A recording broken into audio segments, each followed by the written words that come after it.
Welcome everyone to this second quarter 2020 presentation by Aker BP ASA. My name is Kjetil Bakken. I am the head of investor relations in the company, and the presentation today will be given by our CEO Karl Hersvik and our CFO David Tønne. And without further ado, I leave the floor to Karl. Thank you, Kjetil, and thank you to everyone online for joining Aker BP's quarterly presentation. This time here from Fornebu. Together with me, I have CFO David Tønne, and we will take you through the presentation and subsequently answer questions in the end. The first half of 2020 has been extraordinary in many ways, mostly due to the COVID-19 situation. At Aker BP, we have implemented a wide range of measures to minimize the risk to people and operations. And I'm happy to say that the company in yet another quarter has delivered strong operational performance and record high production. Despite the challenging environment, the quarter has had other real highlights as well, including the petroleum tax changes approved by the Norwegian Parliament. These changes provide the oil and gas companies in Norway with a liquidity boost and improved project economics, and thereby unlocking profitable investments for the company, but also for the Norwegian society at large. We responded to these changes quickly and submitted a plan for development of operations for Hod just a few days later. And I'm also very pleased with the positive development for NOAKA, where we have now reached an agreement on the commercial framework with our partners, paving the way for a coordinated development of the entire area. So despite the challenges that have been thrown our way during the quarter, we have definitely, as a company, been building momentum for more value creation in the future. Let me share a few words on how we are dealing with the COVID-19 situation to kick the presentation off. Our priorities with regards to COVID are pretty simple. The first priority is, as always, to keep our people safe, and the second priority is to keep production running and ensure business continuity. Operationally, this means that we have implemented a series of practical measures. The offshore manning has been reduced to a level which is needed to perform safe production. We have implemented strict travel controls to keep the virus away from our installations, and we have established procedures for isolation and quarantine to handle potentially infected personnel. Our onshore personnel has largely been working from home, and we have implemented mandatory testing for all offshore personnel traveling offshore. The testing procedure for our offshore personnel is actually what you can see on the left hand of this slide. And note that the refrigerator is not filled with coke, it's filled with testing equipment. These measures have worked well so far. Our people remain safe and our production has continued uninterrupted. In fact, production efficiency has continued at high levels, although a notch down from the previous quarter, mostly due to necessary maintenance and as a function of production curtailments in June. Going into the operational performance, a few more details. We delivered strong HSE performance, although our safety record shows one serious incident in the quarter. This incident was a bench vise that fell off a workbench and led to a leg injury. The company continues to work systematically to maintain safe and reliable operations as activity returns to more normal levels. For the third quarter in a row, we have now set new production records, driven by a continued ramp-up at Johan Sverdrup and strong performance across the rest of our portfolio. Production cost ended at $9.1 per barrel in the quarter. The slight increase in production cost in Q2 was mainly driven by a planned well maintenance campaign at Ula. And adjusting for this well maintenance, the underlying production cost was below $7 a barrel, and we therefore maintain our guidance of $7 to $8 per barrel on average for the full year. Our CO2 emissions ended up below our targeted 5 kilograms per barrel, firmly positioning Aker BP among the very best oil companies globally with regards to CO2 emissions. And although the activity has been reduced as a protective measure due to the COVID-19 situation, this does not mean that there has not been a lot of activity going on across the portfolio. Most of these were activities that were planned and in execution when the COVID situation hit us, and we have executed them safely during the quarter. At Alvheim, Skogul is now on production and performing very well. Thanks to Skogul, production from the Alvheim area increased from Q1 to Q2. We are also drilling the Chameleon infill mid-well with Deepsea Nordkapp, and first oil is expected during the fourth quarter. Development of the Frosk discovery has been further matured, and the partners agreed to enter the concept select phase during the quarter. The ambition is to close the concept select phase by the end of this year. At Ivar Aasen, we have increased the water injection in order to increase the reservoir pressure. Production efficiency was at a stellar 98% in the quarter.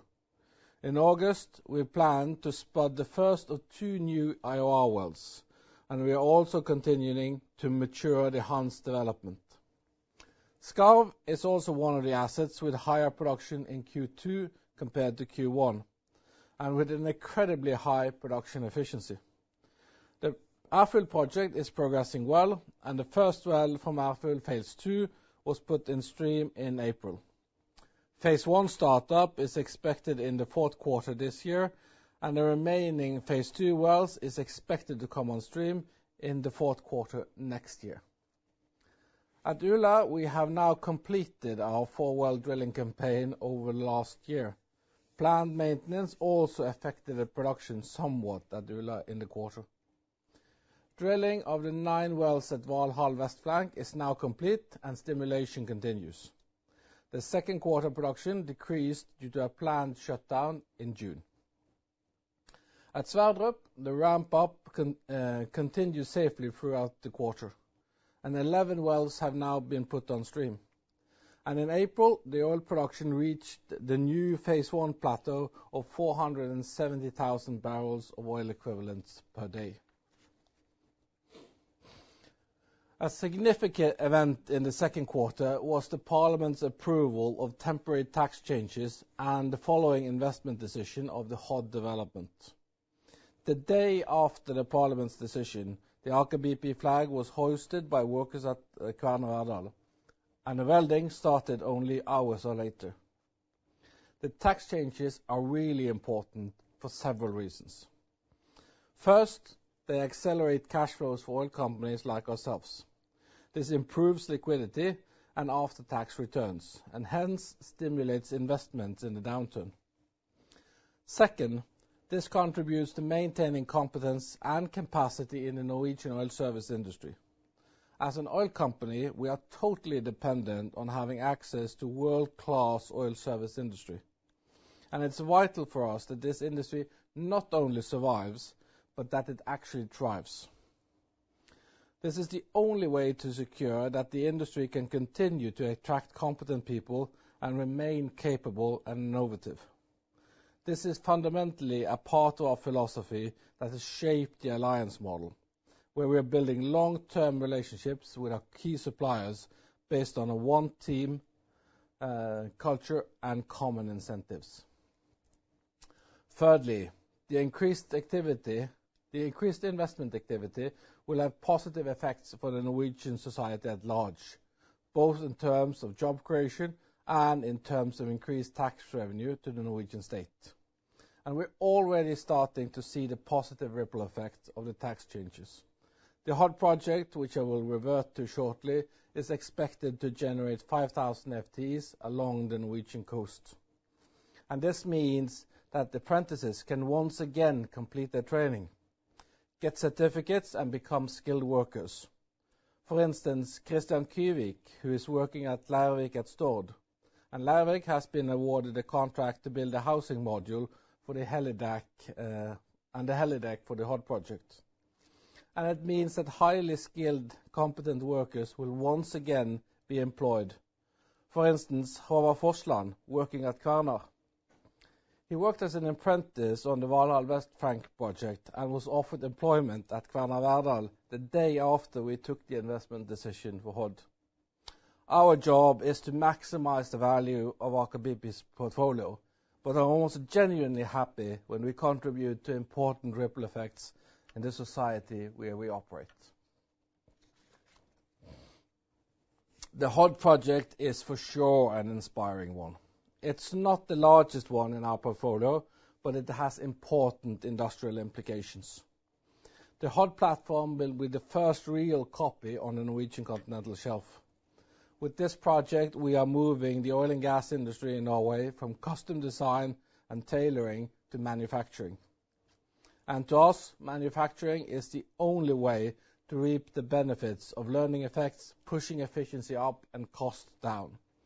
This has been the main pillars of the Aker BP improvement program for years. The concept, the execution model and the organization are copied from the Valhall West Frank development. The Valhall West Frank development started production in December 2019 and set a new standard for delivery of this kind of platforms. We see room for continued improvements into the HOD project.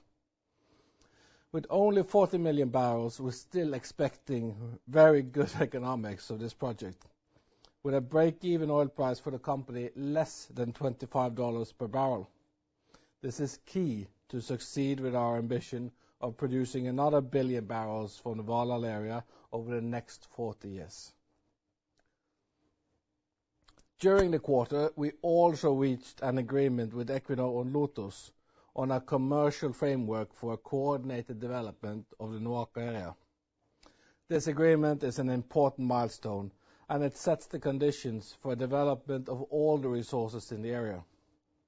This will potentially unlock more than 300 million barrels of oil and gas resources for Aker BP, and hence significantly contribute to the company's growth in reserves and production in the years to come. The purpose of the commercial terms between the partners is to secure an optimal and fair allocation of cost and production between the different discoveries in the area, and to align incentives and ensure good integration and synergies between the different facilities and licenses.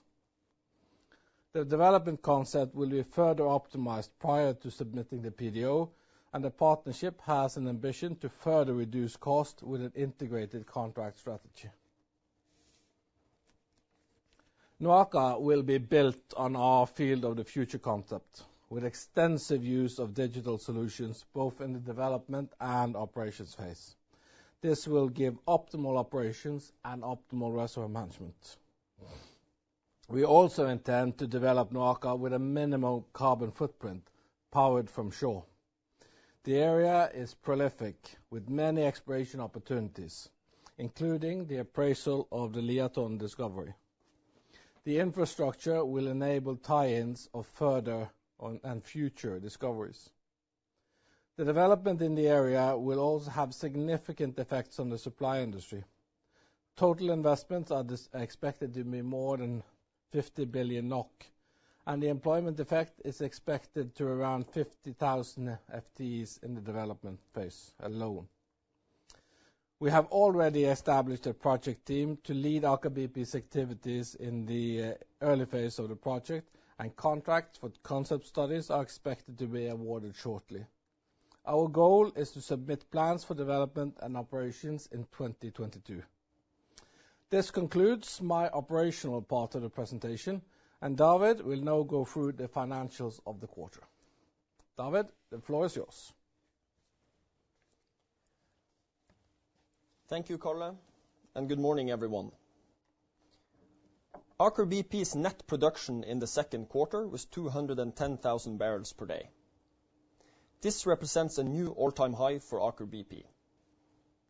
With an overlift in the quarter, the sold volumes ended at 232,000 barrels per day. Both liquids and gas prices decreased quarter on quarter, and the realized average hydrocarbon price was approximately 30% lower than in Q1 and ended at $27.5 per barrels of oil equivalents. Total income ended at 590 million, which consisted of 584 million in petroleum revenues and 6 million in other operating income.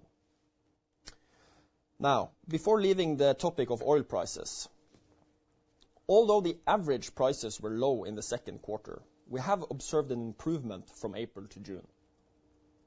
The reference price for our oil sales is Platts Brent dated, and normally this price is highly correlated to the front-end Brent contract traded in the financial market.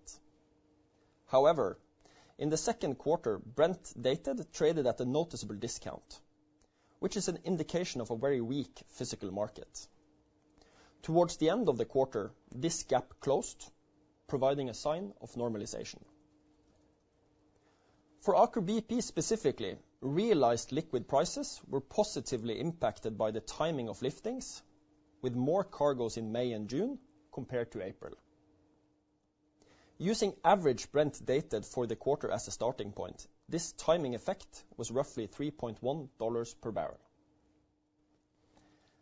As noted in our first quarter presentation, we started to see differentials deteriorating across the various crude qualities, and therefore indicated that differentials would turn negative on average for the second quarter. The end result is better than many feared, and the negative $1.8 per barrel in differentials was more than outweighed by the positive timing effect. The initial indications for the third quarter is that differentials are now slowly normalizing. Adjusting for NGL, Aker BP's average liquid price was roughly $30 per barrel. And if we add the tax-adjusted contribution of our hedging program, the all-in price was equivalent to $41 per barrel. The hedging program had a positive effect on our cash flow for the quarter. The P&L effect, however, was reflected in the first quarter, as these options are recognized at fair value each quarter. Hence, since oil prices increased throughout the quarter, the contribution from hedging to the P&L was slightly negative. For the remainder of 2020, we have roughly 80% of the after-tax value of our oil production hedged, with put options at an average strike of $30 per barrel. Before I go through the results and main movements in the balance sheet, it's worth highlighting how the temporary changes in the petroleum tax system is impacting some of the line items. In short, the changes implies that oil and gas companies operating on the NCS will pay less tax short-term and more later, meaning that roughly the same amount of tax is paid through the cycle. This is accomplished by accelerated depreciation for capital investments through immediate deduction in special tax of 56%, increased uplift from 20.8% to 24%, now with immediate deduction in special tax. It applies to all CapEx in 2020 and 2021, and all CapEx related to projects with PDOs delivered by end 2022 until the year of first oil.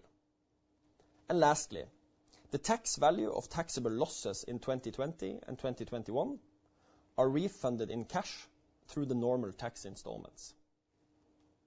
More details on this can be found in the appendix of this presentation. The accounting effects of these changes are simply put that, all things equal, tax payable will be reduced and deferred tax will increase. The increased and accelerated uplift reduces tax payable and hence the effective tax for the period.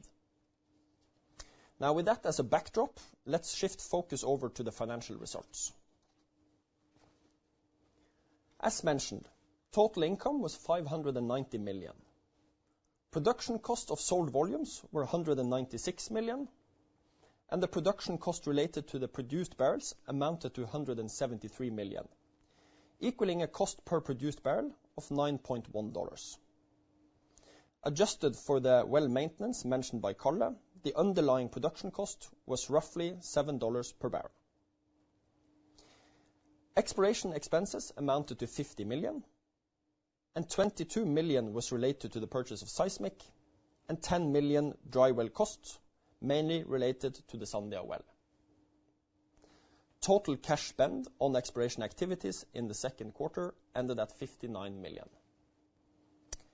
The high other operating expenses in the second quarter was mainly due to a termination fee related to the Maersk Reacher rig of approximately 13 million. Maersk Reacher has been an accommodation unit at the Valhall field since October 2018 and was due to come off contract in October this year. The contract was terminated early since we now have reduced the activity level at Valhall and do not need the extra bed capacity. Depreciation in the quarter was 286 million, or $15 per barrel. Furthermore, this quarter we recorded a reversal of prior period impairments amounting to 72 million on Ivar Aasen and 64 million on Ula Tambar. In total, 136 million. This reversal is mainly triggered by the partial recovery of short-term oil prices. Net financial expenses were 27 million. The main reason for the decrease from the first quarter is the change in fair value of currency contracts as the Norwegian kroner strengthened during the quarter. Profit before tax was 151 million, and taxes gave a positive contribution of 19 million. And I'll come back to the details on taxes on the next slide. In summary, net profit in the second quarter ended at 170 million, or 47 cents per share. The tax income of 19 million implies an effective P&L tax rate in the quarter of -12%. On the left-hand side of this slide, we have illustrated how this, to a large extent, is driven by the increased and accelerated uplift introduced with the temporary tax changes, but also due to currency effects. Specifically worth noting here is that parts of the effect comes from a catch-up from Q1 of roughly 40 million. On the right-hand side, you can see that the actual tax payments in the quarter amounted to 81 million, representing the fifth and sixth tax installment of the taxes for the fiscal year 2019.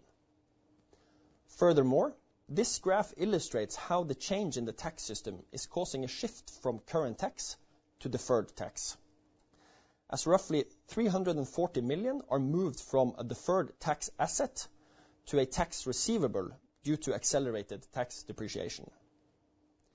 This is then the key driver for the change from a tax payable of 260 million in the first quarter to a tax receivable of 187 million in the second. Now, let's move on to the balance sheet. In addition to the three tax lines already covered on the previous slide, I would like to highlight a couple of other line items.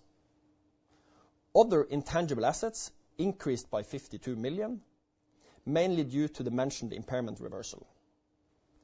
Property, plant and equipment increased by 114 million, and we had additions of 390 million, where investments at Valhall, Alvheim and Johan Sverdrup made up roughly 80%.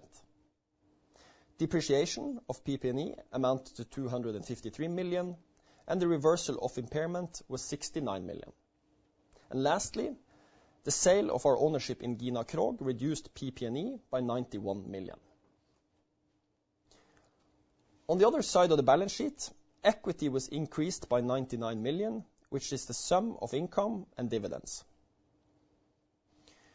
And bonds and bank debt increased by 119 million. Regarding second quarter cash flows, a couple of things to note in particular. During the quarter, we drew debt of 98 million. We received in total 55 million in cash for the sale of our stake in Gina Krog. and cash flows from operations amounted to 243 million before tax. This number was obviously negatively impacted by the low oil prices, but also by an increase in working capital as the overlift in the quarter, with many liftings in June, resulted in an increase in accounts receivables and accrued income of roughly $100 million. Cash flow to investments was roughly 394 million across the various spend categories, with capex being over 90% of these. And dividends amounted to 70.8 million. At the end of the quarter, our cash balance was 142 million. Aker BP has a track record of continuously optimizing the capital structure to ensure we have a robust balance sheet and financial flexibility at a reasonable financing cost. Under the current challenging and volatile market conditions, the main financial priority for Aker BP has been exactly this: to secure the company's financial robustness, to protect its investment-grade credit profile, and to secure future financial capacity to pursue value-accretive growth opportunities. We entered the market turmoil in March with roughly $3.3 billion in net debt, a leverage ratio of 1.2, and $4 billion in available liquidity, supported by the $1.5 billion bond issuance in January. Now, after one of the most dramatic 4 months in the history of the oil industry in Norway, Aker BP ended the second quarter with a book value of net interest-bearing debt of roughly 3.6 billion, 3.7 billion in available liquidity, and a leverage ratio net debt over EBITDAX of 1.5, significantly below the 3.5 covenant threshold in our loan agreement. Since the end of the quarter, we have reached another milestone with the repayment of the DETNF 02 Norwegian bond of 1.9 billion Norwegian kroners, issued back in 2013. Lastly, just 3 months after S&P and Moody's changed the rating outlook to negative, both agencies announced in June that they have reversed the outlook back to stable. Supported by our resilience to weaker market conditions, actions to adjust capital allocation, and the supportive temporary changes in the petroleum tax system.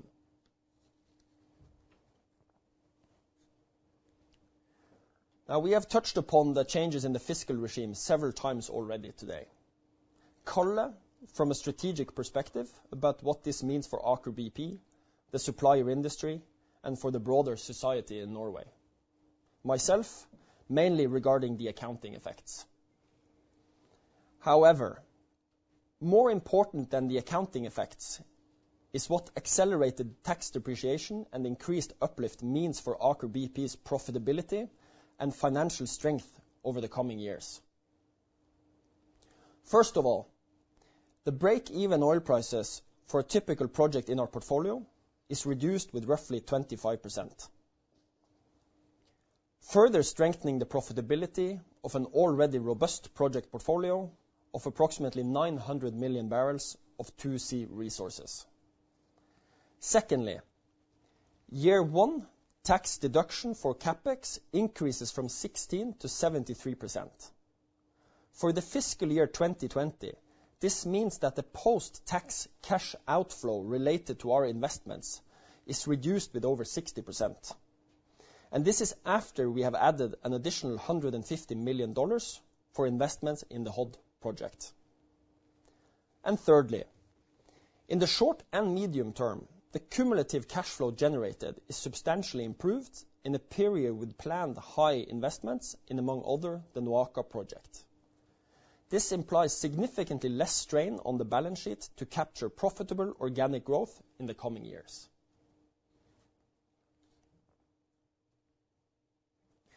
Based on the temporary changes in the fiscal regime, we have estimated the 3 tax installments to be paid in the second half of 2020.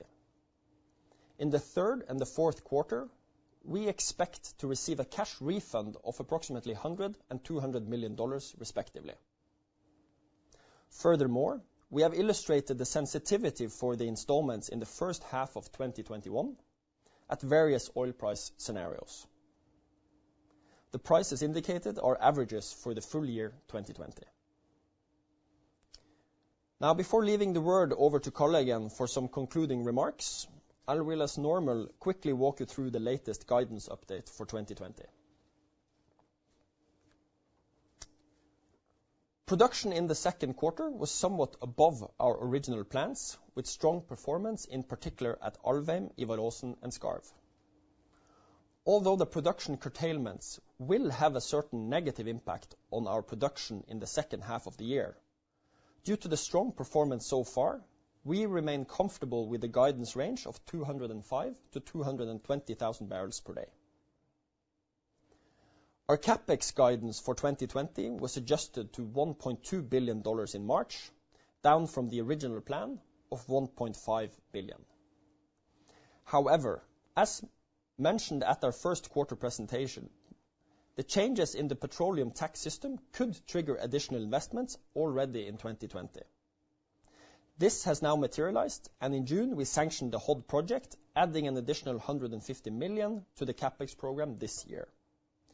The updated guidance is therefore $1.35 billion pre-tax for 2020, and post-tax for the fiscal year, this equals roughly $360 million with the new temporary tax system.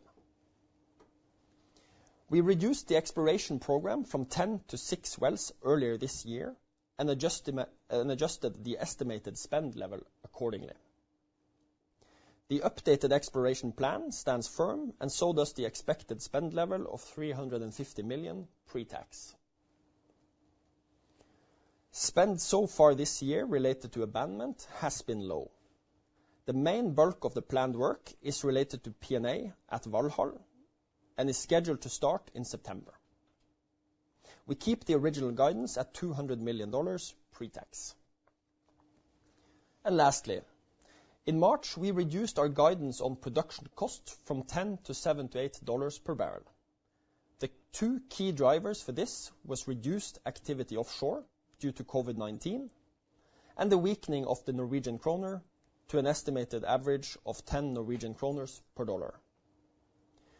Production cost per barrel year-to-date is $8.9, and the key driver for being above the average guidance level year-to-date is the planned well work at Ula in the second quarter. Our planned well maintenance work has now to a large extent been completed for 2020, and consequently we keep our guidance for the full year at $7 to $8 per barrel. In sum, with the performance so far this year, and with these guiding figures, we estimate the company to be cash flow break-even for the full year 2020, pre-dividends, at a realized oil price of roughly $25 Brent for the rest of the year. I will now hand over the word back to Karl for some closing remarks before we move on to Q&A. Thank you.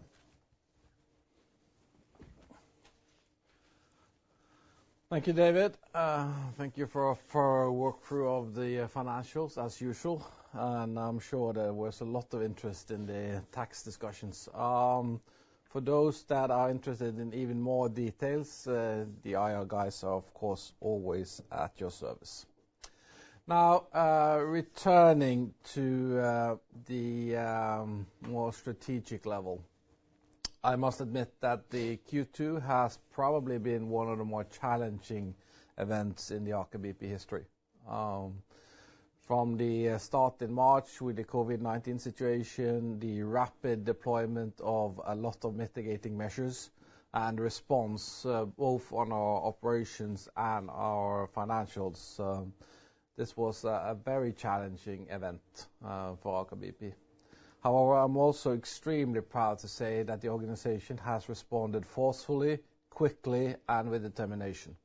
We have kept our people safe, we have kept our operations going, and we have delivered excellent operational results in the quarter, both in terms of project execution, in terms of production efficiency, and indeed in terms of production.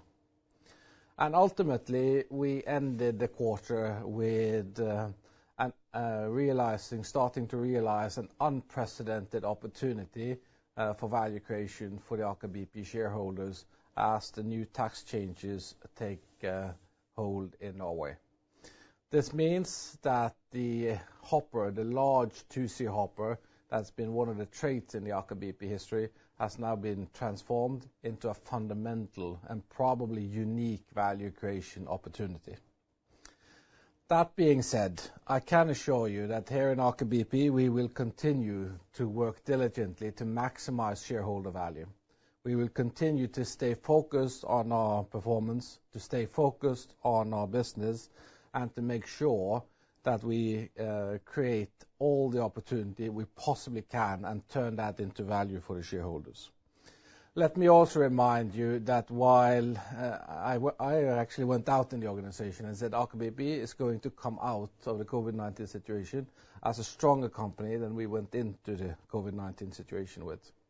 Right now, that is probably going to be true, but let me remind all of you that we're not completely out of the woods yet. And let's make sure that we continue to focus on our performance, continue to focus on our operations, and maximize value creation. I wish you all a safe summer, wherever you are, and I hope you stay safe in this rather challenging situation, even as it starts to normalize here in Norway. So with that, we'll conclude the Q2 presentation and open up for questions. As a reminder, to ask a question, please press star 1. Our first question comes from Anders Holte from Kepler Cheuvreux. Please go ahead. Yeah, good morning, guys. Thanks for taking my questions. I have two, if I may. First, I'd like to tap into something that was mentioned by David here on his closing remarks, that the differential between dated Brent and the price you see on our screen is starting to close. I mean, last quarter there was a lot of talk about the demand kind of falling through in terms of demand for North Sea cargoes. Do you see anything shifting in terms of the physical demand out there for crude oil, especially the crude oil that you ship yourself? And lastly, you have in the past been very adamant in saying that you are not going to sanction any projects that have break-even levels of about $35 per barrel. Just wondering, has the recent COVID-19 effect adjusted that threshold somewhat? And if you could give me guidance on that would be good. Thank you. Thank you, Anders. So when it comes to the physical market, I think the short answer is yes, that we have seen the physical market improving. As you could also see from the slide that I presented, you could see that dated Brent and then the first forward contract pricing is sort of closing in. Also, when it comes to differentials on our crude qualities, we do see a normalization, and the negative differentials across our portfolio that we saw in the second quarter have now normalized more into sort of a neutral, slightly positive environment. On break-even levels? No, I think you're absolutely right, Anders. We've been quite clear that the sanction level on the Aker BP portfolio has been set at $35. And recently, due to the temporary tax changes, we changed that down to $30. And let me remind you that this tax change doesn't really impact other things than the financials. So as we're assessing these projects, we're continuing to assess the resource base and the risk factors and all the other parameters that are involved in the sanctioning of a project.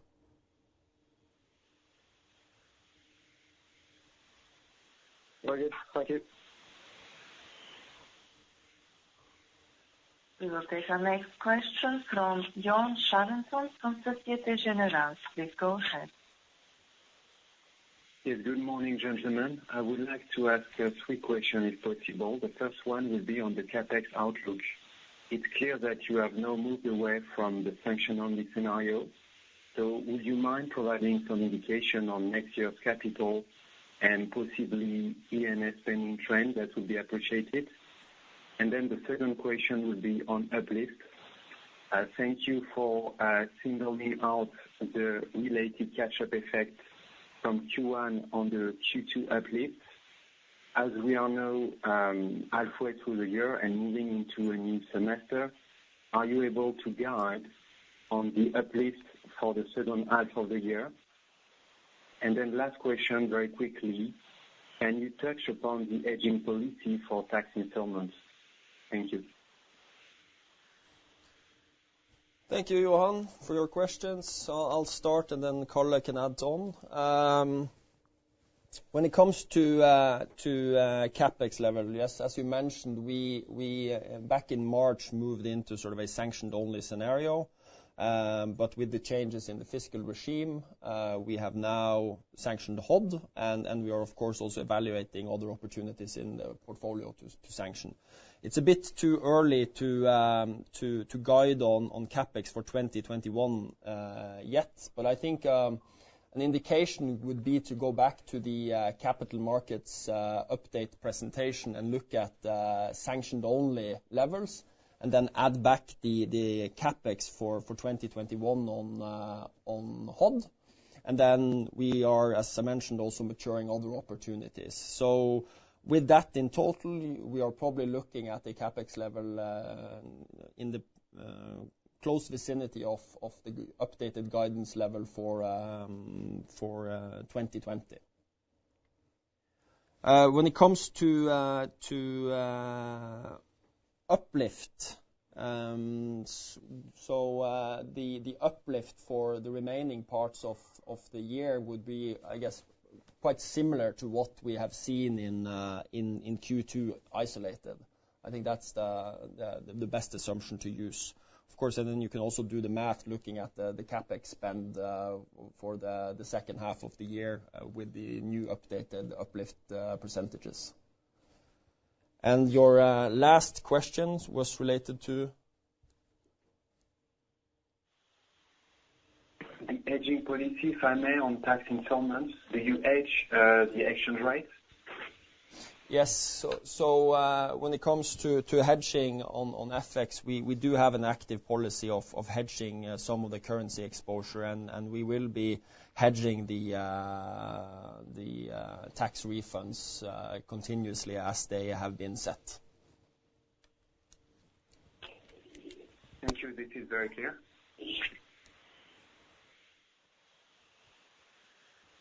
We will now take our next question from Michael Alsford from Citigroup. Please go ahead.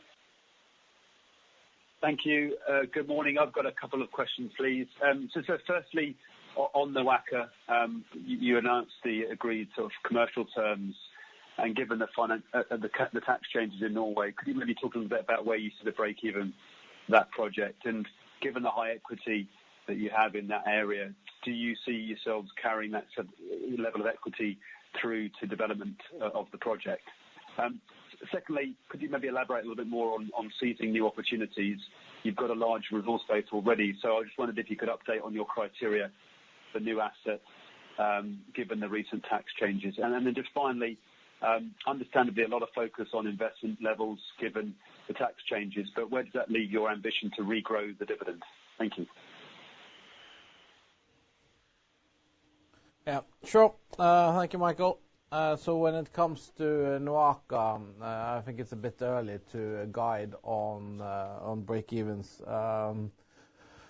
On the afternoon when we announced the agreement, the commercial agreement, I was quoted in the Norwegian press saying that as we had a basis for our investment decision at that point in time of 35, they should expect that this also was valid for the Aker project, which is probably a good assumption right now. And then there is, as I also stated, a continuous improvement program now in place to reduce the capex spend, which will impact the break-even positively. The timeline for the Aker project is that we'll try to get to a TG2 level within the end of 21, and then get to a PDO within the end of 22. So there's remaining quite a lot of work on the detailed cost assessments of this new development solution before we can update the break-evens firmly. What we'll try to do is to keep the market posted on that development as we progress. Moving on to our equity, this commercial solution is basically a combination of a tariff and a capex contribution type of mechanism, and doesn't directly impact our equity in the area. So that means that the underlying equity of the different companies in the different licenses are unchanged. And right now, we don't have any divestment plans for our current NOAKA stake. Quite the contrary, we used to like having high stakes in the assets and the projects that we are fond of. And then your final questions around seizing additional opportunities. When we have a look at the Aker BP 2C hopper, there are of course a lot of interesting investment opportunities in that hopper. David alluded to the fact that there might be other opportunities that we will choose to progress as 2020 progresses. It wouldn't be strange if we tried to make at least try to maximize the activity in that hopper within this temporary tax window. However, I'd also like to stress that we will not do this without regard to the execution schedule and to the risk that this is imposing both to the balance sheet and our execution model. So this is also work that's ongoing as we speak, and I think we'll revert to the market in Q3 with an updated long-range plan, including investment opportunities. When it comes to your last question, Michael, on dividends, so I think what we can say now is that our capital allocation priorities stand firm, and that means that distributing parts of value creation back to shareholders is part of that framework. And as you know, cash dividends has been the preferred method of that type of distribution, and that I also expect to be an important element going forward. When it comes to dividends for 2021 and beyond, we will have to come back to that at a later stage. Okay, thanks to you both. Our next question comes from Theodor Monsen from SB1 Markets. Please go ahead. Good morning, and thanks for taking my questions. Two questions, if I may. The first one is on the gas developments. I know that most of your portfolio is definitely oil-related, and that is also what you primarily have discussed this morning. But how do you think around gas developments in light of the very low European gas prices?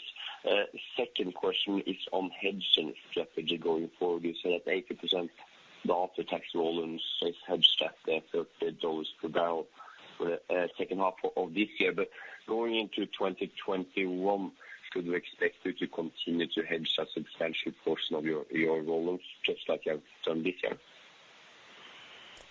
Yeah, so let me start with the gas developments, Theodor. So you're absolutely right, of course. Our portfolio is now heavily weighted towards oil.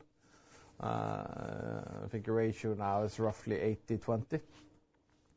And we're monitoring the gas market, particularly in Europe.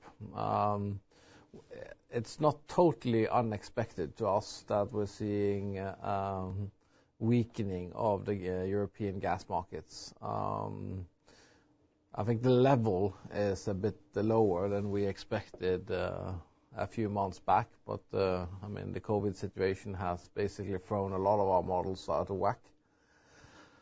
And of course it represents a dual, both an opportunity as a challenge. The opportunity is that there will be gas assets that will look cheap. And the challenge is, of course, that we are quite uncertain as to when, how, and to what level the European gas market will pick up. I think you should expect us to be cautious on gas developments least in our organic portfolio for the time being, Theodor.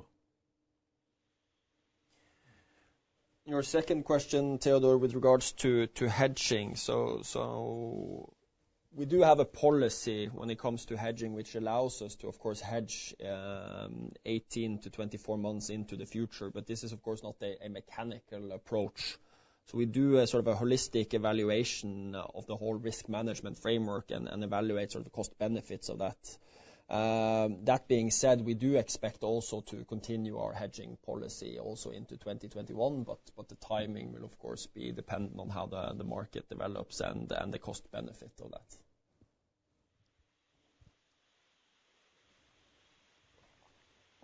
Okay, thank you. Next question comes from James Thompson from JP Morgan. Please go ahead. Morning, gentlemen. Thanks for taking my questions. Karl, I just really want to talk a little bit strategically about what you can actually do relative to these tax changes announced in Norway. And you kind of alluded to it a little bit earlier, but I just wondered what the sort of capacity was. You obviously got a big contingent resource base, but Aker is a big, complicated project. Do you have the resource to kind of develop the rest of, several more projects in your hopper in the time frame that you have available to you? It'd be great to get some colour really about how much more you can do beyond what has already been announced, without, as you say, putting risk to execution or being able to find the right people. And in that context, how should we think about your exploration plans going forward? I mean, clearly you suspended 4 or 5 wells earlier in this year due to the crisis, which is understandable. Should we think that those come back and then some next year? I mean, is the mindset that you want to drill as much as possible before 2020, end of 2021, to try and find another project on top of what you've already got in the hopper, or you sort of have the view that what you've got on your plate at the moment is more than sufficient for the period? Yeah, thanks, James. So first of all, I think it's there are a couple of avenues into that first part of your question. How much can we actually do? So one avenue is talking about this from an execution perspective. And right now, given the fact that we have implemented the alliance model, we're not really that impacted by capacity in the execution side. There's still a lot of capacity in the contractor market. We still are the preferred customers for a lot of our alliance partners. So we don't really see execution or capacity and execution to be a big hurdle right now. Second, I think it's important when you get before you get too enthusiastic, or all of us get too enthusiastic. I mean, the project doesn't really change. The cash flow is basically the same. The subsurface risk is basically the same. The technical challenges are essentially the same side. So the only thing that has actually changed is the way that we depreciate the capex. And it's important to remember that as we start executing project, because it impacts how we think about the operational plans and how we put drilling plans and project plans together. And this is the work that's actually ongoing as we speak. So we'll come back to the specifics of that, but I think you should expect that there are some more projects in the hopper that we wishes to realize inside the value, inside this tax window. And we'll try to make the best of it, because in my view, this is actually a pretty unique opportunity to create value from an organic hopper.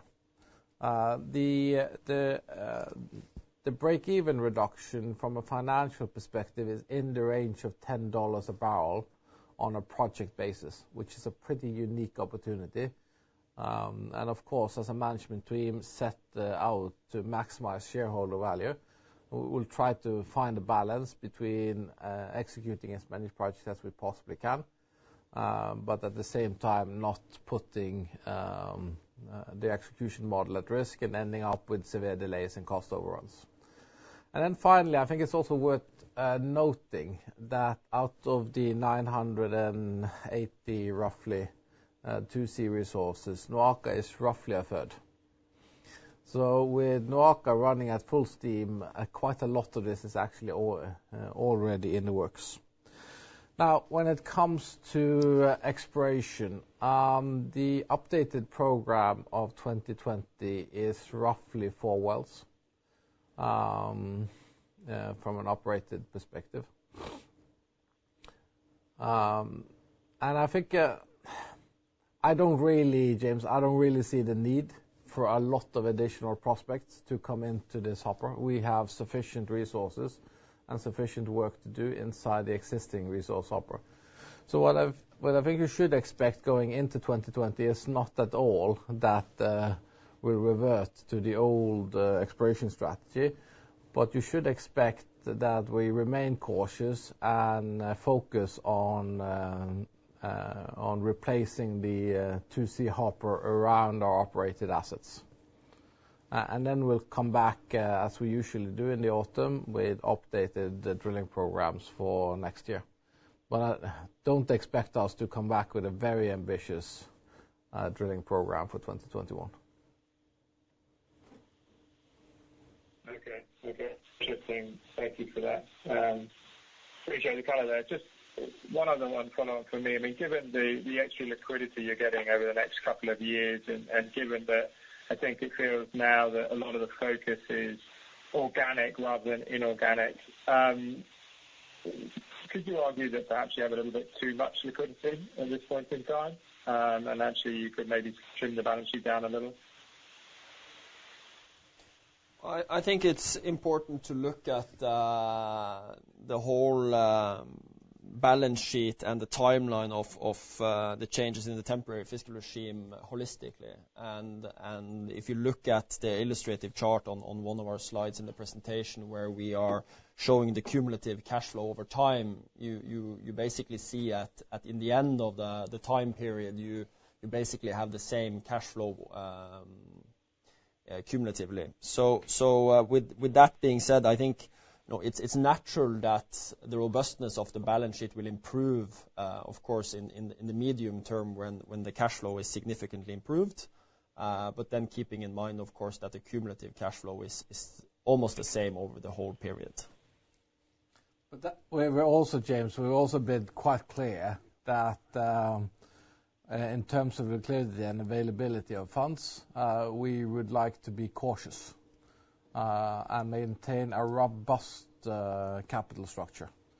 And that has been our strategy now since 2015, and that will be our strategy also going into the future. And if anything, this COVID-19 situation has learnt us that it actually pays to have a bit of available headroom when you have these kind of situations. Very good. Thanks, Frank. Hand over. Our next question is from Al Stanton from RBC. Please go ahead. Yes, good morning, guys. Most of my questions have been asked, so it's just a very simple question. I was wondering why you've not tightened up the range on 2020 production guidance.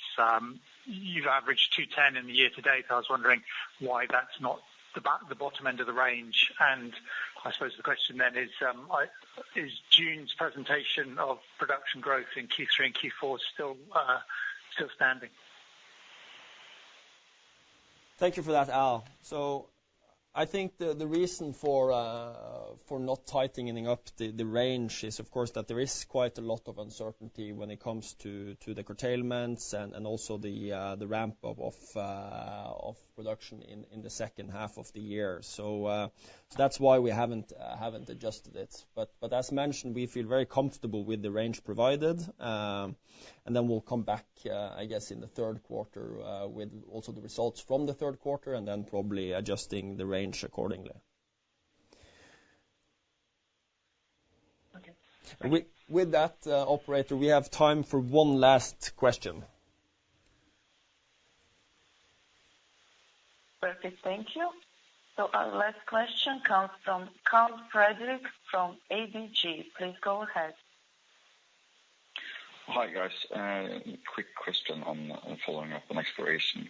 The Barents Sea, will we see you doing any anything more than your mandatory work programs, or is this essentially an area where you will not pursue any further activity, leaving it for others to do the works there? And should we expect into 2021 that it will be a higher than a normal proportion of near-field exploration wells? I think the last part of your question is definitely simple. That's yes. It's also following from the reasoning I just laid out, that we'll try to maximize the value of the resource hoppers going into our operated hubs. When it comes to the Barents Sea, I think the ingoing assumption is that we have been, as an industry, rather disappointed at the lack of discoveries in the Barents Sea. And with the current portfolio, I don't see a lot of increased opportunities at the current point in time. Now, there is some new acreage coming out, and we'll have a look at that, of course, as everybody else. But I don't think you should expect us. I think I'll put it like this, Karl. I think our expectations to the Barents Sea and also to our enthusiasm around the Barents Sea is somewhat muted at this point in time. Makes sense. May I follow up on my other question in terms of near-field activities?